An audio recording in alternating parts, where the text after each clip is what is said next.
പ്രിയ ദൈവത്തിന്റെ ദാസൻ പ്രിയ ജോമോൻ പാസ്റ്ററെ കാണാൻ സഹായിച്ചതിൽ അത് എനിക്ക് സന്തോഷമുണ്ട്.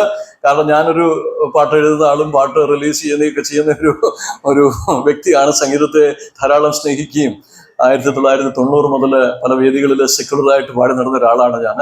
എന്നാൽ കർത്താവിന് വേണ്ടി പിന്നീട് ഈ പറഞ്ഞ പോലെ പാട്ടുകൾ എഴുതാനും ധാരാളം പാട്ടുകൾ എഴുതി അതൊക്കെ കൈകളിലുണ്ട്. എന്നാൽ ഈ 2-3 വർഷങ്ങളായിട്ട് ഞാൻ ഓരോ സോങ്സ് വെച്ചിട്ട് ഞാൻ ഈ ഓരോ വർഷം ഞാൻ റിലീസ് ചെയ്യുന്നുണ്ട്. ഏറ്റവും അവസാനം ഞാൻ കർത്താവിന്റെ കാൽവരിയിലെ ഗത്സമനയിലെ പ്രാർത്ഥനയെ കുറിച്ചുള്ള ഒരു ഗാനം റിലീസ് ചെയ്തു. വളരെ അനുഗ്രഹിക്കപ്പെട്ട രീതിയിൽ ലോകത്തിന്റെ വിവിധ ഭാഗങ്ങളിലെല്ലാം അത് പോയി. കർത്താവിന് സ്തോത്രം. വേറെ ഒരു പാട്ട് എൻ്റെ ജീവിതവുമായിട്ട് ബന്ധപ്പെട്ട് ഞാൻ റെഡിയാക്കിയിട്ടാണ് ഇപ്പോൾ വന്നിരിക്കുന്നത്. അത് വളരെ ശക്തമായ ഒരു ദൈവ അനുഭവം ഞങ്ങളുടെ ജീവിതത്തിൽ സംഭവിച്ചു. 1 മാസത്തിനുള്ളിൽ ഞങ്ങളുടെ കുടുംബത്തിൽ നടന്ന വളരെ മരണകരമായ, വളരെ പ്രതിസന്ധിയുടെ, ജീവിത വേദനയുടെ, കണ്ണുനീരിന്റെ അനുഭവത്തിലൂടെ കടന്നുപോയപ്പോൾ സ്വർഗീയമായ ഒരു കരം അതിൽ ഇടപെട്ട് ഞങ്ങളെ അതിശക്തമായിട്ട് അത്ഭുതകരമായിട്ട് വിടുവിച്ച ഒരു വലിയ സാക്ഷ്യം അതിലൂടെ ഞങ്ങൾക്ക് പറയുവാനായിട്ടുണ്ട്. ആ സാക്ഷ്യത്തിന്റെ പ്രതിഫലനമായി അന്ന് രാത്രിയിൽ ഞാൻ എഴുതുമ്പോൾ ദൈവത്തിന്റെ ആത്മാവത്തെ പ്രകാശിപ്പിച്ച ഒരു ഗാനം ഞാൻ എഴുതുകയും ഞാൻ അതിന് സംഗീതം നൽകുകയും ചെയ്ത് അത് റെഡിയാക്കി വെച്ചിരിക്കുകയാണ്. പ്രോബബ്ലി ഇപ്പോൾ ദൈവത്തിന്റെ ആത്മാവ് സഹായിക്കുകയാണെങ്കിൽ ഞാൻ ഈ വിവാഹത്തിന്റെ ഈ സമയത്തിന്റെ ഉള്ളിൽ തന്നെ അത് ചെയ്യണമെന്ന് എനിക്ക് ആഗ്രഹമുണ്ട്. കാരണം അത് ഞാൻ ചെയ്ത പാട്ടുകളെല്ലാം മെലഡീസ് ആണ് ഞാൻ ചെയ്തത്. എന്നാൽ ഈ ഒരു പാട്ട് വളരെ പ്രത്യേകതയുള്ള, ലോകത്തിന്റെ എല്ലാ സഭകളിലും ആത്മാവിൽ ആരാധിച്ച് കരം തട്ടി പാടാവുന്ന ഒരു ഗാനത്തിന്റെ, ഒരു ജയത്തിന്റെ ഗാനമാണ്. കർത്താവ് തന്ന ഒരു ജയത്തിന്റെ ഗാനമാണ്. അതായത് കർത്താവിൽ നമുക്ക് ജയമുണ്ടല്ലേ. നമ്മുടെ കർത്താവായ യേശുക്രിസ്തു മുഖാന്തരം നമുക്ക് ജയം നൽകുന്ന ദൈവത്തിന് സ്തോത്രം. കാൽവരി രക്തം നമ്മുടെ ജയമാണ്. കാൽവരി രക്തത്തിന്റെ വിലയാണ് നാം ഓരോരുത്തരും. കർത്താവായ യേശുക്രിസ്തുവിന്റെ കാൽവരി ദർശനത്തിനപ്പുറമായ മറ്റൊരു ദൃശ്യം നമ്മുടെ മനസ്സിൽ പടരുവാനില്ല. ഹല്ലേലൂയ. പ്രിയപ്പെട്ടവരെ, ഹല്ലേലൂയ. കർത്താവിന്റെ ക്രൂശിത രൂപത്തിന് അപ്പുറമായ മറ്റൊരു രൂപം എന്താണ്? അതിൽ വലുതായ ഒരു ദൃശ്യം എന്താണ് നമുക്ക് കാണുവാനോ മനസ്സിലാക്കുവാനോ നമ്മുടെ ഉള്ളത്തിൽ കരുതുവാനോ ഉള്ളത്? ഏറ്റവും സ്വീകാര്യമായത്, ഏറ്റവും നമ്മുടെ ഹൃദയത്തെ ഉൾക്കൊള്ളുന്ന, നമ്മുടെ ഹൃദയത്തിലെ നമ്മെ കർത്താവിലേക്ക് അടുപ്പിക്കുന്ന ഏറ്റവും പ്രധാനപ്പെട്ട ദൃശ്യങ്ങളിൽ ഒന്നാണ് കാൽവരിക്കുന്നിൽ നമുക്ക് വേണ്ടി കർത്താവായ യേശുക്രിസ്തു 3 ആണികളുമേൽ ക്രൂശിതനാകുകയും ആ രക്തത്തുള്ളികൾ ഇറ്റുവീണ്, ഹല്ലേലൂയ, അതിൽ നിന്ന് ശത്രുവിന്റെ സകല തന്ത്രങ്ങളെയും കാൽവരിയിൽ തകർത്ത് ശത്രുവിന്റെ സകല ആയുധവർഗങ്ങളെയും കീഴടക്കിക്കൊണ്ട് കർത്താവ് കാൽവരിയിൽ ജയം നേടിയതിന്റെ മറുവിലയാണ് നാം ഓരോരുത്തരും ഇവിടെ ആയിരിക്കുന്നത്. നാം ഓരോരുത്തരും അതുകൊണ്ട് ഇന്ന് പകൽക്കാലം നമ്മൾ ആയിരിക്കണം. കർത്താവ് നമ്മളെ എത്രത്തോളം സ്നേഹിച്ചു, അവന്റെ മക്കളായി തരുവാൻ നമുക്ക് അവകാശം ലഭിച്ചു. അബ്ബാ പിതാവേ എന്ന് വിളിപ്പാനുള്ള പുത്രത്വത്തിന്റെ അവകാശം നമ്മളെ മക്കളും അവകാശികളുമാക്കി തീർത്ത ദൈവത്തിന്റെ മഹാകൃപയോർത്ത്, ആ ദാനത്തെ ഓർത്ത് നമ്മൾ ദൈവത്തിന് നന്ദി പറയണം. ഹല്ലേലൂയ. പ്രിയപ്പെട്ടവരെ, നമ്മൾ ആരാണ്? സർവശക്തനായ, സർവവല്ലഭനായ ഈ ഭൂമണ്ഡലത്തെയും പ്രപഞ്ചത്തെയും മുഴുവനും സൃഷ്ടിച്ച സർവശക്തനായ ദൈവത്തിന്റെ മക്കളാണ് നമ്മൾ. ഹല്ലേലൂയ. മക്കൾ ഇങ്ങനാണോ ഇരിക്കേണ്ടത്? ഹല്ലേലൂയ. എന്തൊരു സന്തോഷത്തിലാണ് ഇരിക്കേണ്ടത്. ഞാൻ എൻ്റെ കർത്താവിന്റെ മകളാണ്, ഞാൻ എൻ്റെ കർത്താവിന്റെ മകനാണ്. പിന്നെ അതുകൂടാതെ നമുക്ക് ഏറ്റവും വലിയൊരു അവകാശമുണ്ട്. എന്താണ്? നിത്യജീവന്റെ അവകാശം, അല്ലേ? നമ്മെ, ഹല്ലേലൂയ, നമുക്ക് ഈ ലോകത്തിന്റെ എല്ലാവിധത്തിലുള്ള പ്രൗഢിയും ഈ ലോകത്തിന്റെ എല്ലാവിധത്തിലുള്ള മേന്മകളും എല്ലാ സന്തോഷങ്ങളും ഒക്കെ നമ്മൾ അനുഭവിക്കുന്നതെന്ന് വന്നിരുന്നാൽ തന്നെയും 6 അടി മണ്ണിൽ അഭയം പ്രാപിക്കേണ്ടവരാണ് നാം. കർത്താവിന്റെ വരവ് താമസിച്ചാൽ എങ്കിൽ നാം ഓരോരുത്തരും നിത്യതയിൽ പോകേണ്ടവരാണല്ലേ? എവിടെ പോകേണ്ടവരാ? 6 അടി മണ്ണിലാണോ? നിത്യതയിലാണോ? ഇല്ല. നിത്യതയിൽ ആത്മാവ് പോകേണ്ടതാണ്. കർത്താവിന്റെ ഒപ്പം ഇരിക്കേണ്ടതാണ്. കർത്താവ് എന്താണ് പറഞ്ഞത്? ഞാൻ നിങ്ങൾക്ക് സ്ഥലം ഒരുക്കുവാൻ പോകുന്നു. എന്താ പറഞ്ഞത്? ഞാൻ നിങ്ങൾക്ക് സ്ഥലം ഒരുക്കുവാൻ പോകുന്നു. എന്നിട്ട് എന്ത് പറഞ്ഞു? ഞാൻ അവിടെ പോയി നിങ്ങൾക്ക് സ്ഥലം ഒരുക്കിയാൽ ഞാൻ വന്ന് നിങ്ങളെ, ഞാൻ എവിടെ ഇരിക്കുന്നുവോ അവിടെ, ഞാൻ ഇരിക്കുന്നിടത്തേക്ക് നിങ്ങളെ കൊണ്ടുപോകാനായിട്ട് ഞാൻ എന്ത് ചെയ്യുന്ന പറഞ്ഞേക്കുന്നത്? ഞാൻ വീണ്ടും വരും. ഹല്ലേലൂയ. അതിൽ വിശ്വസിക്കുന്നുവോ? വീണ്ടും വരുന്നവനായ ഒരു കർത്താവിലാണ് നമ്മൾ ആശ്വസിക്കുന്നത്, നമ്മൾ ആഗ്രഹിക്കുന്നത്. ഹല്ലേലൂയ. ഞാൻ ഇന്ന് കൊണ്ടുവന്ന വചനമെല്ലാം ദൈവത്തിന്റെ ദാസൻ പറഞ്ഞ ഒരു വാക്കിലൂടെ മാറ്റി. ഞാൻ ഇന്ന് പ്രസംഗിക്കാൻ കൊണ്ടുവന്ന വചനം നിങ്ങൾ ഇതുവരെയും, ഞാൻ ഒറ്റ വേദിയിൽ ആ വചനം പ്രസംഗിച്ചിട്ടുള്ളൂ. അത് ഈ ആലുവയിൽ ഇപ്പോൾ ഞങ്ങൾ വന്നപ്പോൾ, ഞാൻ ഒരു 3-4 ദിവസം കളമശ്ശേരിയിൽ ഉണ്ടായിരുന്നു, ഞാനും ജോജും മോനും. അവിടെ ഒരു ദൈവത്തിന്റെ ദാസനുമായിട്ട് അല്പസമയം ഞങ്ങൾക്ക് ചെലവഴിച്ചു. വേറെ 2-3 കാര്യങ്ങൾ ഉണ്ടായിരുന്നു. അതിനെല്ലാം കഴിഞ്ഞ് കളമശ്ശേരിയിൽ കഴിഞ്ഞിട്ട് ആലുവയിലുള്ള സെൻട്രൽ പാസ്റ്റർ ചാക്കോ ആയിപ്പിന്റെ എൻ്റെ കൂടെ മിനിസ്റ്റർ ചെയ്യുന്ന മനോജ് തോമസിന്റെ ഫാദർ ലോയാണ്. അദ്ദേഹത്തിന്റെ ചർച്ചിലാണ് ഞാൻ പ്രാർത്ഥനയ്ക്കായിട്ട് കടന്നുപോയത്. ഇതുവരെ ഞാൻ എങ്ങും പ്രസംഗിക്കാത്ത ഒരു വിഷയം ഉത്തമഗീതത്തിൽ നിന്ന് ഞാൻ പ്രസംഗിച്ചു. ആ വിഷയം തന്നെ ഇവിടെ പ്രസംഗിക്കണമെന്ന് ആഗ്രഹിച്ചു. കാരണം അത് വളരെ എനിക്ക് വളരെ സന്തോഷം തോന്നിയതും അതിലൂടെ ഒരു ചിന്ത തീർച്ചയായിട്ടും ദൈവമക്കളുടെ ജീവിതത്തിൽ അനുഗ്രഹത്തിന് കാരണമാകും എന്ന് വിചാരിച്ചാണ് ഞാൻ കടന്നു വന്നത്. എന്നാൽ അവസാനം കർത്താവിന്റെ ദാസൻ വിശ്വാസം വിശ്വാസം എന്ന് വീണ്ടും വീണ്ടും ആവർത്തിച്ച് പറഞ്ഞു കഴിഞ്ഞപ്പോഴത്തേക്ക് ദൈവത്തിന്റെ വചനം പെട്ടെന്ന് അങ്ങ് എന്റെ മനസ്സിലോട്ട് ദൈവാത്മാവ് പറഞ്ഞ ആ വിഷയം എന്ന് പറയേണ്ട ഇവിടെ. കാരണം ദൈവത്തിന്റെ ദാസൻ ഊന്നി പറഞ്ഞ വിഷയത്തെ ഒന്നുകൂടെ ഒന്ന് ഉറപ്പിക്കാൻ പറഞ്ഞു. Hallelujah, hallelujah. പ്രിയപ്പെട്ടവരെ, ഹല്ലേലൂയ. നമ്മുടെ ജീവിതം വിശ്വാസത്തിന്റെ അടിസ്ഥാനത്തിലാണ് ആധാരമായിരിക്കുന്നത്, അല്ലേ? വിശ്വാസമല്ലേ നമ്മുടെ എല്ലാത്തിന്റെയും ആധാരം? ശരിയല്ലേ? വിശ്വാസമാണ് എല്ലാത്തിന്റെയും ആധാരം. എന്താണ്? കാൽവരി കുന്നിൽ കർത്താവായ യേശുക്രിസ്തു നമ്മൾക്ക് വേണ്ടി മരിച്ചു, തന്റെ രക്തത്താൽ നമ്മളെ വീണ്ടെടുത്തു, അവിടെ നമ്മൾ നിത്യജീവന്റെ അവകാശം തന്നു എന്നുള്ളത് നമ്മുടെ എന്താണ്? വിശ്വാസ കണ്ണുകളാൽ ഉറപ്പിച്ച് കാണുന്നതും വിശ്വസിക്കുന്നതുമായ ഒരു അനുഭവമാണ്. ഹല്ലേലൂയ. അപ്പോൾ പൂർണ്ണമായിട്ടും കർത്താവിനുള്ള വിശ്വാസമാണ്. ഞാൻ ഓർക്കുന്നുണ്ട്, ഹല്ലേലൂയ, സൂറോഫൈനിക്ക സ്ത്രീ, ഹല്ലേലൂയ, കനാന്യ സ്ത്രീ കർത്താവിന്റെ പിന്നാലെ ഓടിയവള് തന്റെ ഹല്ലേലൂയ തന്റെ മകൾക്ക് ഹല്ലേലൂയ ഹല്ലേലൂയ തന്നെ വിടുവിക്കണമേ വിടുവിക്കണമേ എന്ന് പറഞ്ഞുകൊണ്ട് കർത്താവിന്റെ പുറകെ ഓടിയിട്ടും കർത്താവ് സൗഖ്യം കൊടുത്തില്ല. കർത്താവ് പിന്നെ പോവുകയാണ്. കർത്താവ് ഒക്കെ നടന്നു പോവുകയാണ്, അവളെ ഗവനിക്കാതെ. എനിക്ക് വളരെ ആശ്ചര്യകരമായിട്ട് തോന്നിയ ഒരു കാര്യമാണ്. കർത്താവ് പറഞ്ഞു, ഞാൻ നിന്നെ തേടിയല്ല വന്നത്, ഞാൻ നിന്നെ തേടിയല്ല വന്നത്, ഞാൻ ഇസ്രായേലിനെ തേടിയാണ് വന്നത്, അതുകൊണ്ട് ഞാൻ നിന്നെ തേടിയല്ല വന്നത്, ഞാൻ പോവുകയാണ്. കർത്താവ് പോകുന്നിടത്തേക്ക് ഒരു വ്യക്തിയുടെ ജീവിതത്തിന്റെ ആവശ്യമായിട്ട് അവൾക്ക് എങ്ങനെ മനസ്സിലായി കർത്താവിനത് സൗഖ്യമാക്കുവാൻ കഴിയുമെന്നുള്ളത്? ആ വിജാതീയ സ്ത്രീക്ക് അത് മനസ്സിലായി കഴിഞ്ഞപ്പോൾ ഈ കർത്താവിനെ ഞാൻ വിടാതെ എന്ത് ചെയ്യും? പിന്തുടരും. ഞാൻ കർത്താവിനെ വിടാതെ പിന്തുടരും. പ്രിയപ്പെട്ടവരെ, എന്തെങ്കിലും ഒരു വിഷയമായിട്ട് ഇന്ന് പകൽക്കാലം ഇവിടെ ഭാരപ്പെട്ട ആരെങ്കിലും ഇരിപ്പുണ്ടെങ്കിൽ, ഹല്ലേലൂയ, കർത്താവായ യേശുക്രിസ്തുവിന്റെ പിന്നാലെ ആ വിഷയത്തിന് മറുപടി ലഭിക്കുമ്പോഴും പിന്തുടരുവാൻ കഴിയുന്നവനെ കർത്താവ് കൈവിടുകയില്ല എന്നുള്ളതിന്റെ ഉത്തമ ഉദാഹരണമാണ് സൂറോഫൈനിക്ക സ്ത്രീയുടെ വിശ്വാസത്തിലുള്ള കർത്താവ്. ഹല്ലേലൂയ. ഇന്ന് ലോകം മുഴുവനും ആ തിരുവചന ഭാഗം വായിച്ച് കർത്താവിനെ മഹത്വപ്പെടുന്നു. ഹല്ലേലൂയ. അവൾ ചെന്ന് കർത്താവിന്റെ പിന്നാലെ ചെന്ന് അവിടെ കർത്താവിന്റെ അടുത്ത് പാദപീഠത്തിൽ അങ്ങ് കുത്തിയിരുന്നു. എന്നിട്ട് പറഞ്ഞു, കർത്താവ് പറഞ്ഞു, നിന്നെ തേടിയല്ല. ഞാൻ പറഞ്ഞു, ഹല്ലേലൂയ, അപ്പം എടുത്ത് എനിക്ക് കൊടുക്കാൻ പറ്റത്തില്ല. അപ്പോൾ പറഞ്ഞു, അപ്പം നുറുക്കുകൾ താഴെ വീണ് നായ്ക്കളും അത് തന്നെ ഒരു നായായിട്ടൊരു നായ്ക്കുട്ടിയായിട്ട് അവളൊക്കെ പറയുകയാണ്. ഒരു നായെ പോലെ ഞാൻ നിന്റെ പാദപീഠത്തിൽ ഇരിക്കുകയാണ്, ആ നുറുക്ക് ഭക്ഷിപ്പാൻ വേണ്ടി ഞാൻ ഇരിക്കുകയാണ്. എനിക്കറിയാം അവിടത്തേക്ക് അത് കഴിയുമെന്ന് അവൾ പൂർണ്ണമായിട്ട് ഉറച്ചു വിശ്വസിച്ചു. പ്രിയപ്പെട്ടവരെ, ഇന്ന് പകൽക്കാലം എന്റെ വിഷയത്തിന് മറുപടി നൽകുവാൻ കഴിയുന്ന എന്റെ കർത്താവ് ഞാൻ പൂർണ്ണമായിട്ട് വിശ്വസിക്കുന്നു എന്നുള്ള ഉറപ്പ് പ്രാപിച്ചിട്ടുണ്ടെങ്കിൽ ഏതൊരു വിഷയം നിങ്ങളെ ഭാരപ്പെടുത്തുന്നുവോ, ഇന്ന് പകൽക്കാലം ആ വേദനയോടെ നിങ്ങൾ ഇവിടെ ആലയത്തിലായിരിക്കുന്നുവോ, കർത്താവിന്റെ പിന്നാലെ ആ വിഷയത്തിന് മറുപടി ലഭിക്കുമ്പോഴും അവന്റെ പിന്നാലെ പിന്തുടരുവാൻ കഴിയുന്ന വിശ്വാസത്തിന്റെ ആഴമുണ്ടെങ്കിൽ ഇന്ന് പകൽക്കാലം ഞാൻ നിങ്ങളോട് പറയട്ടെ, കർത്താവ് യേശു നിങ്ങൾക്ക് വേണ്ടി അത്ഭുതം ചെയ്യാൻ വിശ്വസിക്കുക. Hallelujah, hallelujah. അവളുടെ വിശ്വാസത്തിന് കർത്താവ് മറുപടി കൊടുത്തു. ആ രോഗത്തിൽ നിന്ന് ഭൂതഗ്രസ്തിയായ ഹല്ലേലൂയ തന്റെ ആ മകളെ കർത്താവ് പൂർണ്ണമായിട്ടും വിടുവിക്കുകയാണ്. അവിടെ അവൾ മടങ്ങി ചെന്നപ്പോൾ എന്താണ് കണ്ടത്?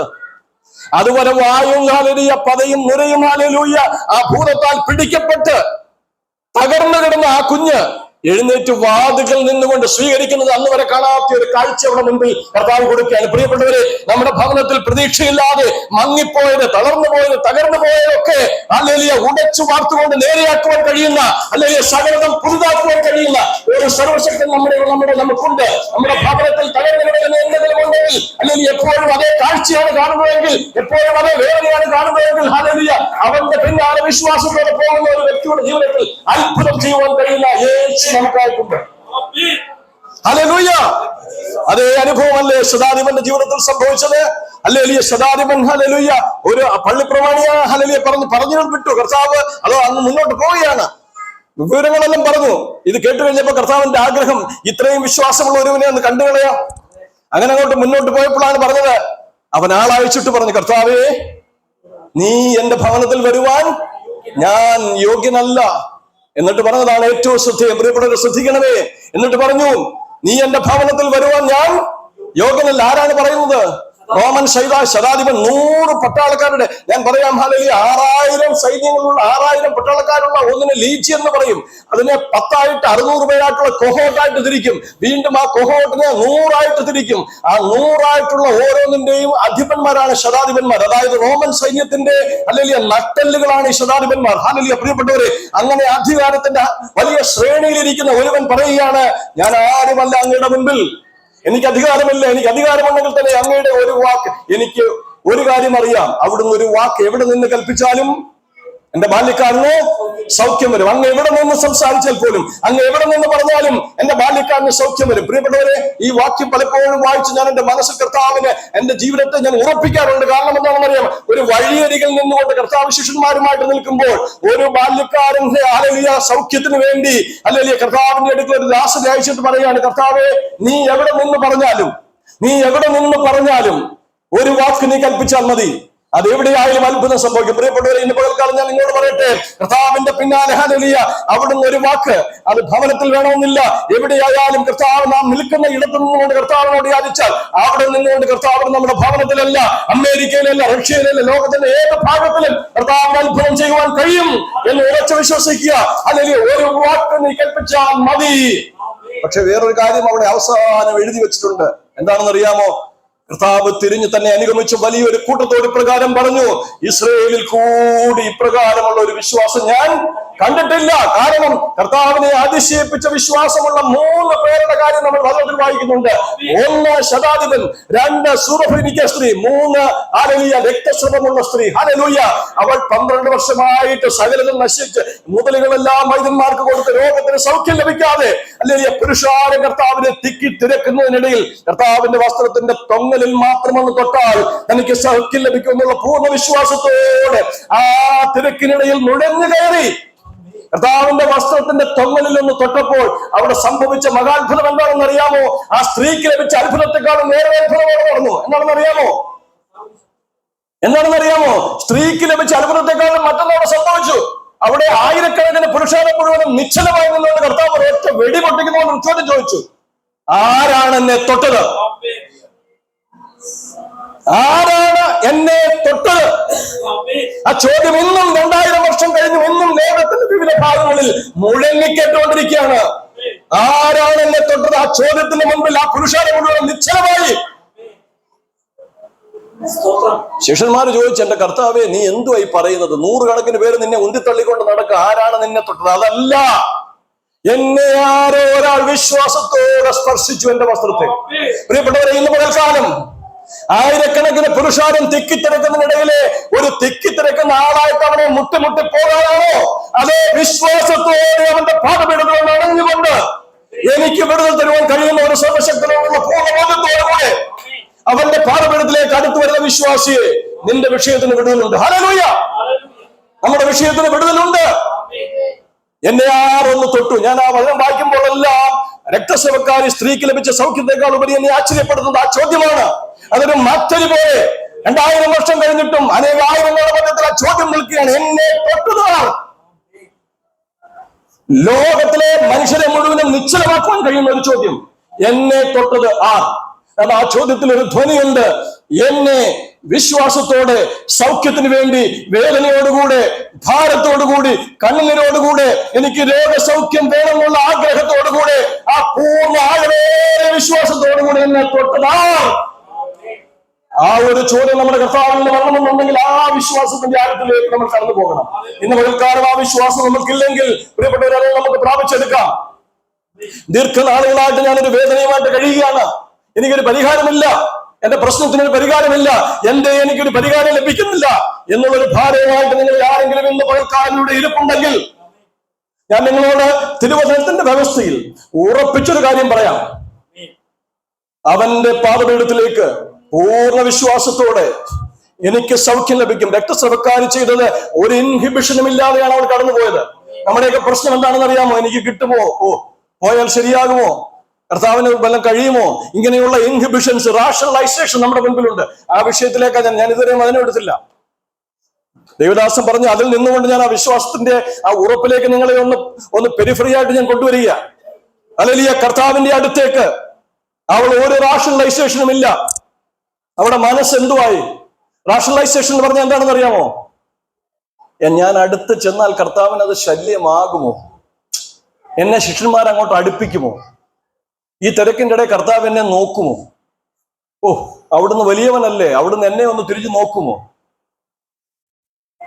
ഞാൻ പോകുന്നില്ല, ഞാൻ അങ്ങ് മാറിയേക്ക്, എന്തിനാ ഞാൻ ശല്യം ചെയ്ത്? ഇതാണ് നമ്മുടെ മനസ്സിലുണ്ടാവുന്ന റാഷണലൈസേഷൻ എന്ന് പറയുന്നത്. ഒരു പ്രവൃത്തി കർത്താവ് നമ്മുടെ ജീവിതത്തിൽ ചെയ്തെടുക്കുന്നതിന് മുൻപ് നമ്മുടെ മുൻപിൽ ഉയരുന്ന നിരാശയുടെ നെഗറ്റിവിറ്റിയാണ് എന്ത്? റാഷണലൈസേഷൻ. നിരാശ. ഇത് സംഭവിക്കുമോ? ഇതിന് കർത്താവിന് കഴിയുമോ?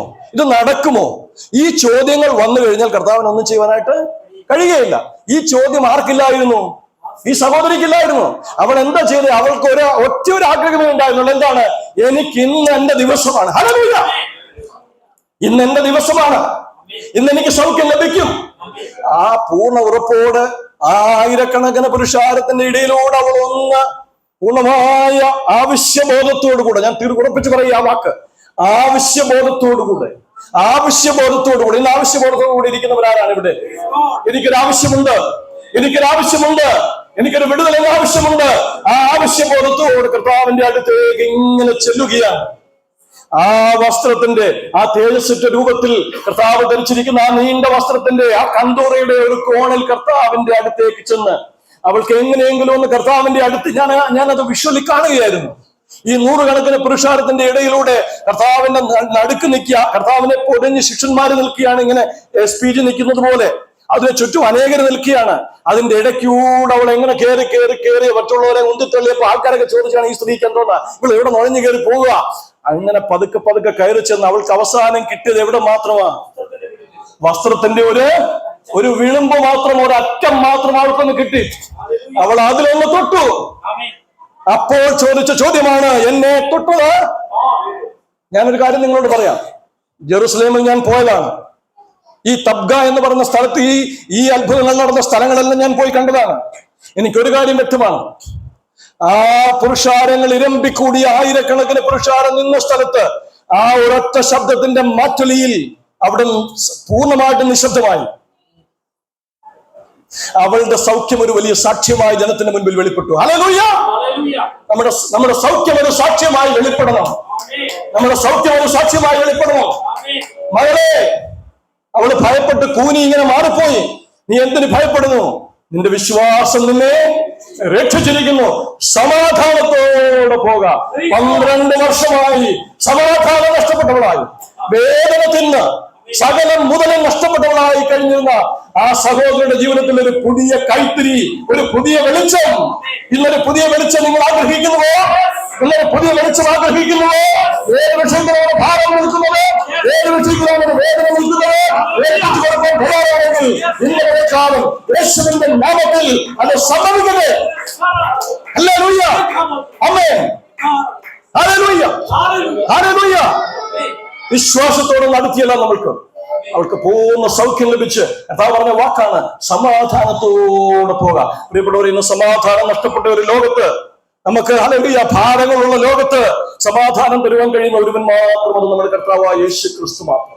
ഇന്ന് വേദനയോടെ ഇരിക്കുന്ന ആരെങ്കിലും ഉണ്ടെങ്കിൽ എനിക്ക് പൂർണ്ണ നിശ്ചയമാണ്, ദൈവത്തിന്റെ ദാസൻ പറഞ്ഞ ആ ഒരൊറ്റ വാക്കിലൂടെ എന്റെ വചനത്തെ മാറ്റിമറിച്ച് ദൈവത്തിന്റെ ആത്മാവ് വിശ്വാസത്തിലേക്ക് കടന്നു വരുവാനായിട്ട് നിങ്ങളെ ഞാൻ ആഹ്വാനം ചെയ്യുകയാണ്. പൂർണ്ണ വിശ്വാസത്തോടെ, ഒരു ഉപാധിയും കൂടാതെ, ഒരു വ്യവസ്ഥയും കൂടാതെ, ഒരവസ്ഥകളും നോക്കാതെ കർത്താവിന്റെ പാദപീഠത്തിലേക്ക് ധൈര്യത്തോടെ അടുത്ത് ചെല്ലുന്ന ഒരുവന് വേണ്ടി അത്ഭുതം ചെയ്യുവാൻ കഴിയുന്ന ഒരു ജീവിക്കുന്ന ദൈവം നമ്മൾക്കുണ്ട്. ഹല്ലേലൂയ! സ്തോത്രം ചെയ്താട്ട് ഒരുമിച്ച് സ്തോത്രം ചെയ്താട്ട് വിശ്വാസത്തോടെ നടത്തിയെന്നാട്ട് ഒരു നിമിഷം നമുക്കൊന്ന് പ്രാർത്ഥിക്കാം. ഒരു നിമിഷം നടത്തിയെന്നേ. അല്ലെങ്കിൽ ഏത് ഭാരമാണോ നിങ്ങളെ വഹിക്കുന്നത് എന്ന് പകർക്കാലം ആ വിശ്വാസത്തോടെ നടത്തിയല്ല ആ കനാന്യ സ്ത്രീയെ പോലെ, ആ ഹല്ലേലൂയ ആ രക്തസ്രവം ബാധിച്ച സ്ത്രീയെ പോലെ, ആ ശതാധിപനെ പോലെ കർത്താവിന്റെ പാദപീഠത്തിലേക്കൊന്ന് അടുത്ത് ചെന്നുകൊണ്ട് പറയാം, കർത്താവേ, ഞാൻ ഈ ഒരു ഭാരം അനുഭവിക്കുന്നു, എനിക്ക് ഈ ഒരു വേദനയുണ്ട്, എനിക്ക് വിടുതൽ തരുവാൻ അവിടത്തേക്ക് സാധ്യമാണ്. ഞാൻ വിശ്വസിക്കുന്നു. പ്രിയപ്പെട്ടവരെ, യേശു ക്രിസ്തുവിന്റെ നാമത്തിൽ അത് സംഭവിക്കട്ടെ. യേശുവിന്റെ നാമത്തിൽ അത് സംഭവിക്കട്ടെ. അങ്ങനെ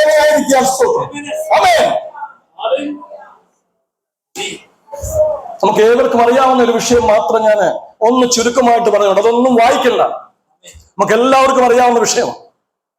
ആ വിഷയം അറിയാവുന്ന വിഷയത്തിൽ നിന്നും അറിയാത്ത ഒരു പോയിന്റ് ഞാൻ നിങ്ങൾക്ക് വേണ്ടി ഇന്ന് പറഞ്ഞു തരാൻ ആഗ്രഹിക്കും. നിങ്ങൾക്കറിയാം, ദാനിയേലിന്റെ പുസ്തകത്തിൽ നമ്മൾ 3 ബാല്യക്കാരെ കാണുന്നുണ്ട്. ആരെയാണ് അവരുടെ പേര് നിങ്ങൾക്കറിയാം? ആരൊക്കെയാ മക്കളെ? തീശൂളയിൽപ്പെട്ടവരുടെ 3 പേരുടെ പേരെന്തുവാ? ശദ്രക്ക്, മേശക്ക്, അബേദ്നെഗോ അല്ലേ? അബേദ്നെഗോ, നമ്മൾ അബേദ്നെഗോ എന്നൊക്കെ പറയും, പക്ഷെ അബേദ്നെഗോ. അപ്പൊ 3 പേര് ആരൊക്കെയാണ്? Shadrak, Meshach, Abednego. അവരാരുടെ കൂടെയായിരുന്നു? ദാനിയേലിന്റെ കൂടെയായിരുന്നു. ഇവർ 4 പേരും യഹൂദ ബാലന്മാരായിരുന്നു. ഇവർക്കൊരു പ്രത്യേകത ഉണ്ടായിരുന്നു. പറയാമോ മക്കൾക്ക്? കുഞ്ഞുങ്ങൾക്ക് പറയാമോ? ഇവർക്കൊരു പ്രത്യേകത ഉണ്ടായിരുന്നു. അവർ നമ്മളെ പോലെ അല്ലായിരുന്നു. കുഞ്ഞുങ്ങളായിരുന്നപ്പോൾ മുതൽ ഇവർക്കൊരു പ്രത്യേകത ഉണ്ടായിരുന്നു. എന്താണെന്ന് അറിയാമോ?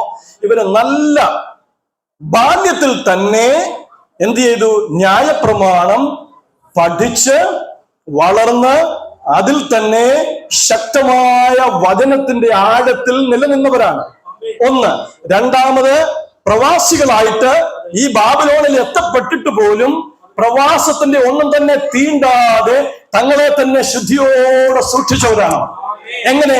ദൈവവചനത്താൽ, പ്രാർത്ഥനയാൽ, അവരുടെ ഭക്ഷണത്തിൽ ഒന്നും അവരുടെ മാലിന്യമുള്ള ഒരു ഭക്ഷണം പോലും കഴിക്കാതെ, അവരുടെ വിഗ്രഹങ്ങളെ ആരാധിക്കാതെ, വിശുദ്ധിയിലും ദൈവവചനത്തിന്റെ പഥ്യോപദേശത്തിലും മാത്രം ജീവിച്ചവരാണ് ആര്? ഈ ബാലന്മാര്. ഓർക്കണം, മുതിർന്നവരല്ല, ചെറിയ കുട്ടികളാ. അപ്പൊ അവർക്ക് അത്ര ധൈര്യവും ഉറപ്പും ഉണ്ടായിരുന്നു. അപ്പൊ നമ്മൾ പഠിക്കുന്ന വചനം, മക്കളൊന്ന് ശ്രദ്ധിച്ചേ, കുഞ്ഞുങ്ങളൊക്കെ ഒന്ന് ശ്രദ്ധിച്ചേ, നമ്മൾ പഠിക്കുന്ന വചനം നമുക്ക് എന്ത് വേണം? നമ്മുടെ ഉള്ളത്തിൽ ഭയങ്കര ശക്തിയാവണം, വിശ്വാസമാകണം, ഉറപ്പാവണം. അതിൽ തന്നെ നമ്മൾ നിലനിൽക്കണം. ഏത് ജീവിത സാഹചര്യത്തിലെ പ്രശ്നങ്ങൾ വന്നാലും ആ വചനം നമ്മളെ നിലനിർത്തണം. അപ്പൊ ഇവിടെ നമുക്കറിയാം സംഭവം എന്താണ്? നെബൂഖദ്നേസർ ദൂരാ സമതല ഭൂമിയുടെ പേര് ദൂരാ സമതല ഭൂമിയിൽ നിന്നാണ്. ദൂരാ സമതല ഭൂമിയിൽ ഒരു വലിയ സമതലമാണ്. മൈലുകളോളം ഇസ്രായേൽ താഴ്വര ഞാൻ പോയി കണ്ടതാ. നിങ്ങൾക്ക് ഈ ഹർമഗദോൻ യുദ്ധം നടക്കുവാൻ പോകുന്ന താഴ്വര ഞാൻ കണ്ടതാ. എത്ര മൈലുകൾ അതുണ്ടെന്നൊന്നും നമുക്ക് പറയാൻ പറ്റത്തില്ല. കണ്ണത്താ ദൂരത്ത് ഇങ്ങനെ കിടക്കുകയാണ് ഹർമഗദോൻ. പ്രിയപ്പെട്ടവരെ, ആ താഴ്വര, ഈ ദൂരാ സമതല ഭൂമി എന്ന് പറയുന്നത് വളരെ വിശാലമാണ്. അവിടെ എന്ത് ചെയ്തു? 90 മുഴം നീളമുള്ള എന്തുണ്ടാക്കി? ഒരു ബിംബം. ആ ബിംബത്തിന് ആരുടെ മുഖമാണെന്ന് അറിയാമോ? ആ ബിംബത്തിന് ഈ രാജാവിന്റെ മുഖം തന്നെയായിരുന്നു. ആ ബിംബം ഉണ്ടാക്കിയിട്ട് എന്ത് പറഞ്ഞു?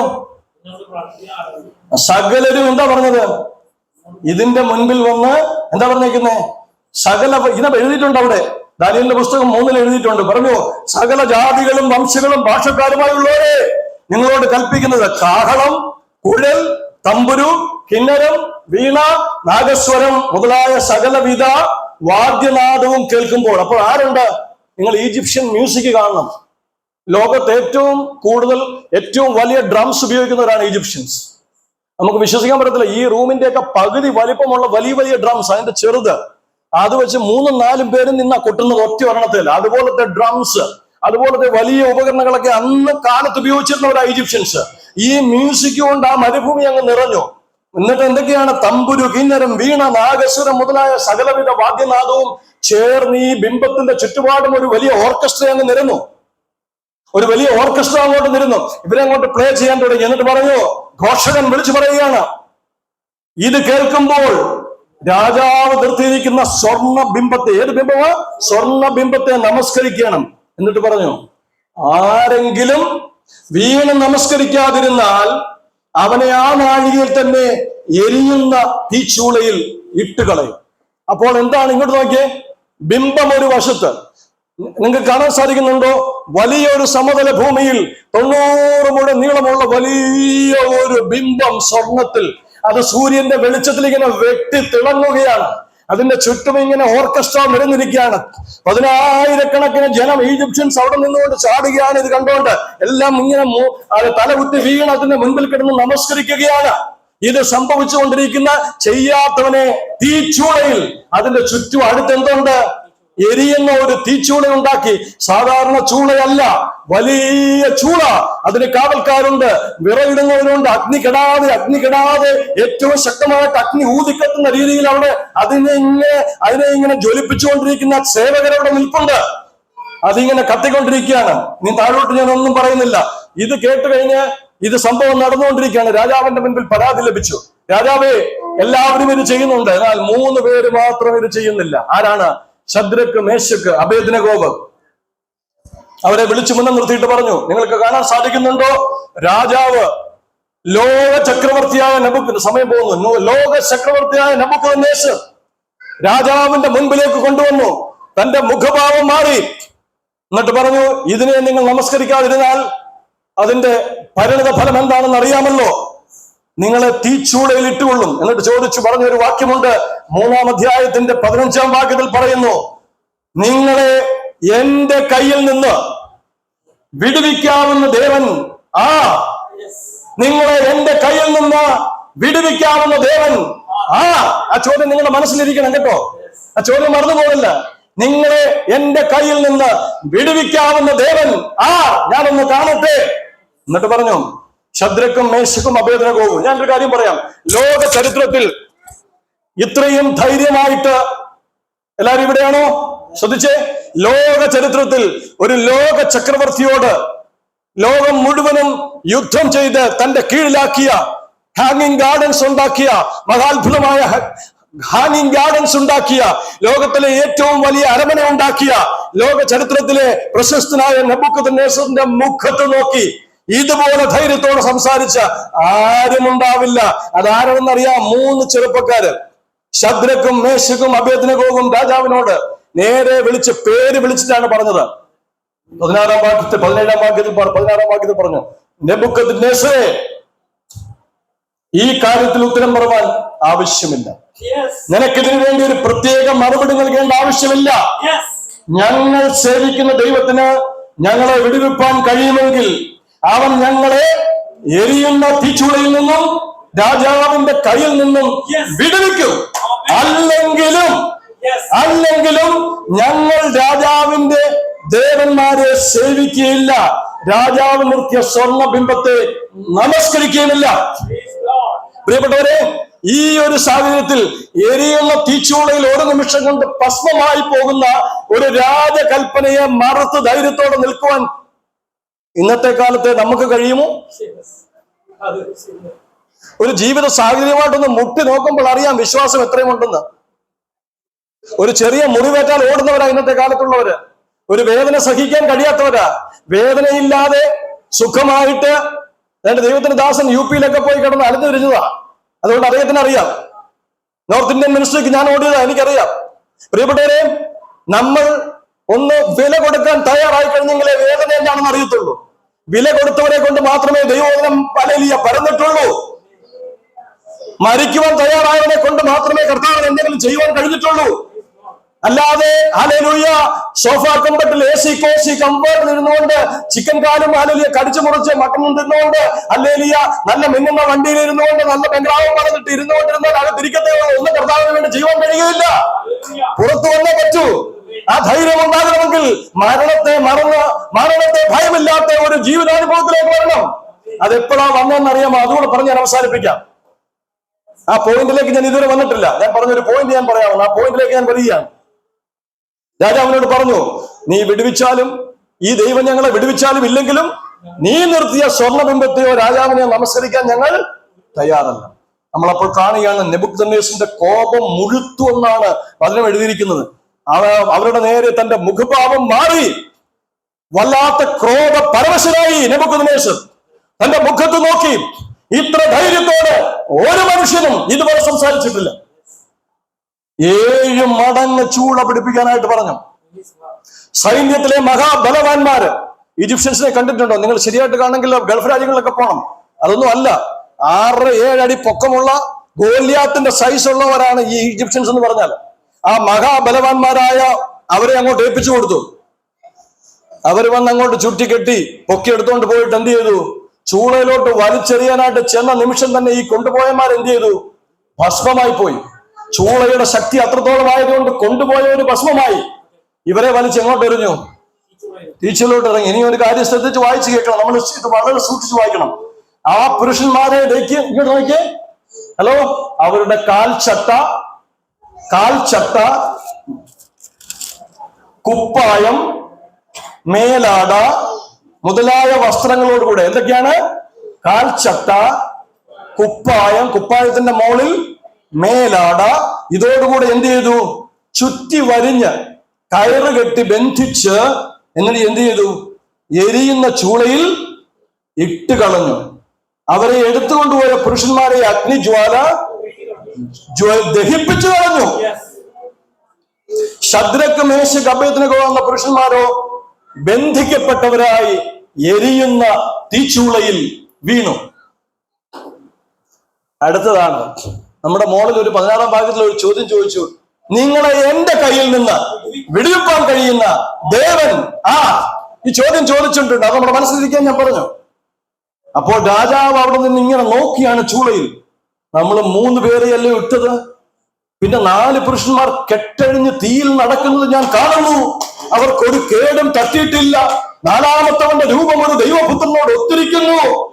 ഇവിടെ നോക്കിയേ, ഓരോ നിമിഷം കൊണ്ട് ലോക ചരിത്രത്തിൽ പോലും ഒരു രാജാവിനും സംഭവിക്കാത്ത ഏറ്റവും വലിയ മാനസാന്തരം സംഭവിച്ചത് നെബൂഖദ്നേസറിന്. ഒരൊറ്റ നിമിഷം കൊണ്ട് നോക്കി നിൽക്കുന്നതിനിടയ്ക്ക് തീച്ചൂളയുടെ അടുത്തേക്ക് ചെന്നു, വാതിലിനടുത്തേക്ക് ചെന്നു. അപ്പൊ ഞാനൊരു കാര്യം ഇങ്ങനെ എന്റെ മനസ്സിൽ കടന്നു വന്നു. തീച്ചൂളയുടെ അടുത്ത് ചെന്ന പുരുഷന്മാരെയൊക്കെ അഗ്നിജ്വാല എന്ത് ചെയ്തു? പക്ഷെ ഇങ്ങനെ ഒന്നും ദഹിപ്പിച്ചില്ല. കാര്യം എന്താണെന്നറിയാമോ? ഇങ്ങനെ കൊണ്ടൊരു സാക്ഷ്യം ദൈവത്തിന് ആവശ്യമുണ്ട്. ഇയാളെ ദഹിപ്പിച്ച് കളയാൻ പറ്റത്തില്ല. ദൈവത്തിന് അത് കഴിയും. പക്ഷെ ഇങ്ങനെ ദൈവത്തിന്റെ ആ അഗ്നിജ്വാല ദഹിപ്പിച്ചില്ല. ഈ അഗ്നിജ്വാലയുടെ അടുത്തേക്ക് താൻ കൊണ്ട് ചെന്നു. കാരണം എന്താണെന്ന് അറിയാമോ? തന്നെ കൊണ്ട് ദൈവത്തിന് ലോകം മുഴുവനുള്ള ഒരു സാക്ഷ്യം രാജകൽപ്പനയായിട്ട് പുറത്തു വരണം. ആമേൻ. രാജകൽപ്പനയായിട്ട് ഇദ്ദേഹത്തിന്റെ വായിൽ നിന്ന് പുറത്തു വരണം. അത് മറ്റാരും പറയാൻ പറ്റുകയല്ല, രാജാവ് തന്നെ പറയണം. അതുകൊണ്ട് അവനെ കൊണ്ട് പറയിപ്പിക്കാൻ അവന്റെ ജീവൻ കർത്താവ് എടുത്തില്ല. ഹല്ലേലൂയ. ചൂളയുടെ അടുത്തേക്ക് വന്നു. എന്നിട്ട് പറഞ്ഞു, എന്താ ചോദിച്ചെന്നറിയാമോ? അത്യുന്നതനായ ദൈവത്തിന്റെ ദാസന്മാരായ അത്യുന്നതനായ നിന്റെ കയ്യിൽ നിന്ന് എന്റെ കയ്യിൽ നിങ്ങളെ വിടുവിക്കുന്ന ദേവനാ.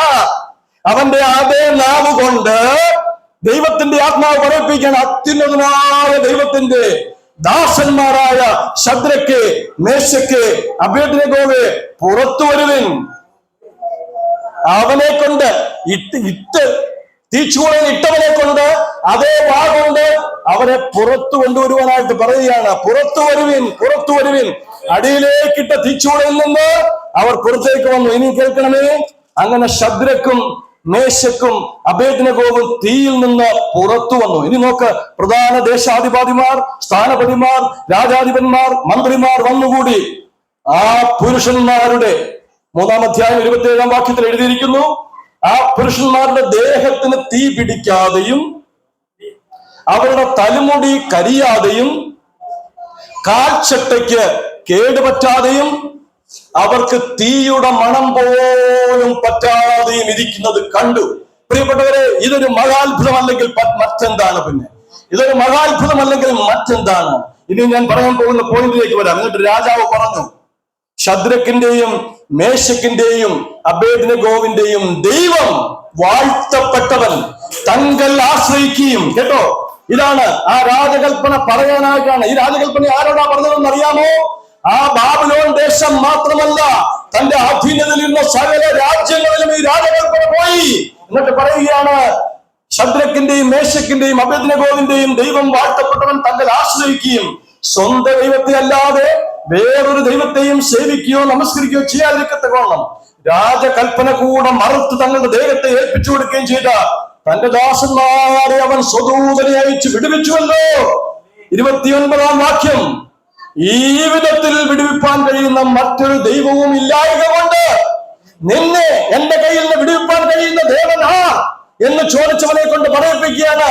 ഈ വിധത്തിൽ വിടുവിപ്പാൻ കഴിയുന്ന മറ്റൊരു ദൈവവും ഇല്ലായക കൊണ്ട് ഏത് ജാതിക്കാരിലും ഭാഷക്കാരിലും വംശങ്ങളിലും ആരെങ്കിലും ശദ്രക്കിന്റെയും മേശക്കിന്റെയും അബേദ്നെഗോവിന്റെയും ദൈവത്തിന് വിരോധമായി മറ്റെന്തെങ്കിലും പറഞ്ഞാൽ അവരെ കഷണം കഷണമായി ശകലിക്കുകയും അവന്റെ വീട് കപ്പക്കുന്നാക്കുകയും ചെയ്യും. പ്രിയപ്പെട്ടവരെ, അവിടെ 5 കാര്യങ്ങൾ നടന്നു. അത് പറയാൻ എനിക്ക് സമയമില്ല, അടുത്ത ദിവസം വരുമ്പോൾ പറയാം. ഞാൻ പറയാൻ വന്ന പോയിന്റ് ഇതാണ്. ഇവരെ തീയിൽ എടുത്തിട്ട് കളഞ്ഞപ്പോൾ ഇവർക്ക് തീ ഏൽക്കാതിരുന്നതിനൊരു കാരണമുണ്ട്. നിങ്ങളുടെ ഉത്തരം എന്താണെന്ന് അറിയാമോ? നിങ്ങളുടെ ഉത്തരം എന്തായിരിക്കും എന്നറിയാമോ? എനിക്കറിയാം. നിങ്ങൾ പറയുന്ന ഉത്തരം ദൈവം അവരെ വിടുവിച്ചു. 2, അവരുടെ വിശ്വാസം എന്നല്ലേ പറയത്തുള്ളൂ. എന്നാൽ 3-ാമതൊരു കാര്യമുണ്ട്. എന്താണെന്നറിയാം? പറയാമോ? ഒന്ന് പറയാമോ? അല്ലേ, ഒരു ശക്തി അല്ലേ, തീയെ കെടുത്തുന്ന ഒരു ശക്തി. ഞാൻ പറയട്ടെ, ഹല്ലേലൂയ. നമ്മൾ ആരുടെ മന്ദിരമാണ്? ദൈവത്തിന്റെ പരിശുദ്ധാത്മാവിന്റെ മന്ദിരമാണ്. പരിശുദ്ധാത്മാവൻ ദൈവം ആരാണ്? അഗ്നിയാണ്. പരിശുദ്ധാത്മാവൻ ദൈവം ആരാണ്? അഗ്നിയാണ്. അല്ലേ, അഗ്നിയാണല്ലയോ? അപ്പോ ആ പരിശുദ്ധാത്മാവാൻ ദൈവം എന്ന് പറയുന്ന ആ പരിശുദ്ധാത്മാവാൻ ദൈവത്തിന്റെ അഗ്നിയുടെ ഹല്ലേലൂയ നിയന്ത്രണത്തിലായിരുന്നവരുടെ ജീവിതം പരിശുദ്ധാത്മാവിന്റെ നിയന്ത്രണത്തിൽ, പരിശുദ്ധാത്മാവിനാൽ നടത്തപ്പെട്ടവർ, പരിശുദ്ധാത്മാവെന്ന അഗ്നിയിൽ നിന്നവർ. ഹല്ലേലൂയ. ആ അഗ്നിയിൽ നിന്നവരെ അകത്ത് 7 ചൂടയിൽ ചൂടാക്കിയ അഗ്നിയെക്കാളും വലിയൊരു അഗ്നി ഇവരുടെ ഉള്ളിൽ ഉണ്ടായിരുന്നത് കൊണ്ട് ഹല്ലേലൂയ. ഈ 7 ചൂളയെക്കാട്ടിലും വലിയൊരു അഗ്നിയുടെ ആ അഗ്നിയുമായിട്ടാണ് അവർ അഗ്നിയിലേക്ക് വീണത്. മനസ്സിലായോ പ്രിയപ്പെട്ടവരെ? പരിശുദ്ധാത്മാവാം അഗ്നി ഇവരുടെ ഉള്ളിൽ ജ്വലിച്ചത് കൊണ്ട് ഇന്ന് പകൽക്കാലം ഞാൻ പറയട്ടെ വിശ്വാസത്തോടെ, ഏവന്റെ ഉള്ളിൽ ദൈവത്തിന്റെ പരിശുദ്ധാത്മാവിന്റെ അഗ്നി ജ്വലിക്കുന്നുവോ അതേത് തീച്ചൂളയെയും വെല്ലുവാൻ ശക്തിയുള്ളതാണ്. ഹല്ലേലൂയ. ശദ്രക്കും മേശക്കും അബേദ്നെഗോവും പരിശുദ്ധാത്മാവും അഗ്നിയിൽ നിറയപ്പെട്ടവരായി ആ ശക്തിയിലാണ് നെബൂഖദ്നേസറിനോട് ഉത്തരം പറഞ്ഞത്.